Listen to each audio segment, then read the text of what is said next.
तो हमारे पास है उदाहरण 6.10। प्रश्न को पढ़ता हूं, इसको समझाता हूं। क्या है? कमला एक स्थिर साइकिल के पैडल को घुमाती है।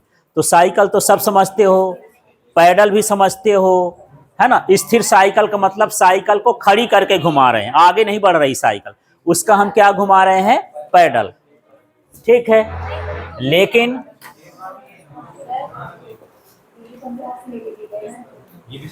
पैडल के साथ जो है एक कुंडली जुड़ी है।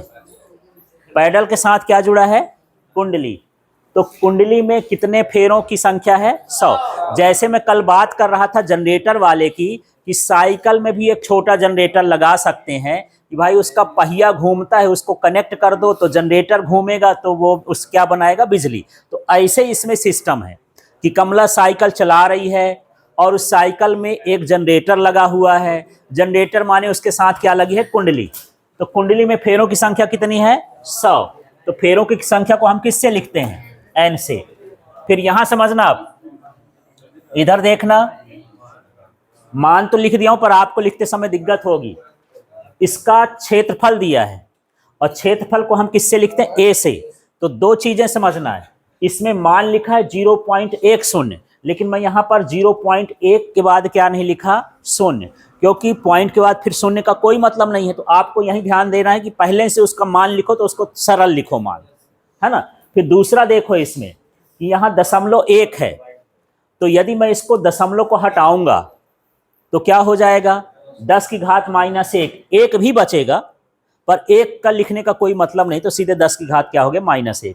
फिर से समझो, यदि आप चाहो तो इसको 1/10 भी लिख सकते थे। 1/10 को ऊपर ले जाओगे तो 10 की घात क्या हो जाएगा? -1। ठीक। दूसरा देखो, इसका देखो, ये सीधा सीधा इसमें नहीं लिखा क्वेश्चन में कहीं भी, इसको सीधा सीधा लिखना नहीं लिखा है, लेकिन यहां लिखा है कि कुंडली प्रति सेकंड आधा परिक्रमण करती, आधा चक्कर लगाती, दिया है ना। तो इसका मतलब आधा चक्कर, चक्कर जब आ जाए, परिक्रमा आ जाए, माने वो क्या है? आवृत्ति है। तो आवृत्ति का मान कितना हो गया? 1/2 प्रति सेकंड। आधा को 1/2 लिखते हैं ना, तो यहां से पकड़ना है, आधा सेकंड माने 1/2 प्रति सेकंड। 1/2 लिख दिए। अब बी का मान देखो, यहां ये चुंबकीय क्षेत्र की तीव्रता है 0.01 टेस्ला, तो 0.01 टेस्ला कर दिए। कितने अंक मुझे जाना पड़ेगा उधर? 2। तो 10 की घात क्या हो गया? -2। एक भी रहेगा पर एक लिखने की जरूरत नहीं है, गुणा करोगे तो वही आ जाएगा। ठीक है। अब यहां पर जो है, जो सूत्र होता है कुंडली में विद्युत वाहक बल उत्पन्न करने का, E = NABO होता है। ठीक है। इसमें मान रखते हैं, फिर ओमेगा का मान हम फिर चेंज कर दिए हैं 2πν। ठीक है। अब इसमें वैल्यू देखते हैं। E बराबर n कितना है? 100। अब यदि चाहें तो इसकी घात बना सकते हो। 10 की घात क्या लिख दूं? 2। 100 को 10 की घात क्या लिख सकते हो? 2। बाकी आप 100 लिख के भी करे हो तो आंसर में कोई फर्क नहीं पड़ेगा, जितना वहां सरल बना लोगे वहां इतना आसान हो जाएगा। तो मैं यहां 10 की घात क्या लिख दिया? 2। 10 की घात को करोगे आसान रहेगा। ए का मान देखो, 10 की घात -1। बी का मान देखो, हाँ 10 की घात -2, और गुणे में क्या लिखा है? 2। पाई का मान 3.14 और गुणे न्यू का मान 1/2। तो पहले तो 2 से 2 तो ये कट गया। अब बड़ा सिंपल सा है, संख्या इसकी क्या बची?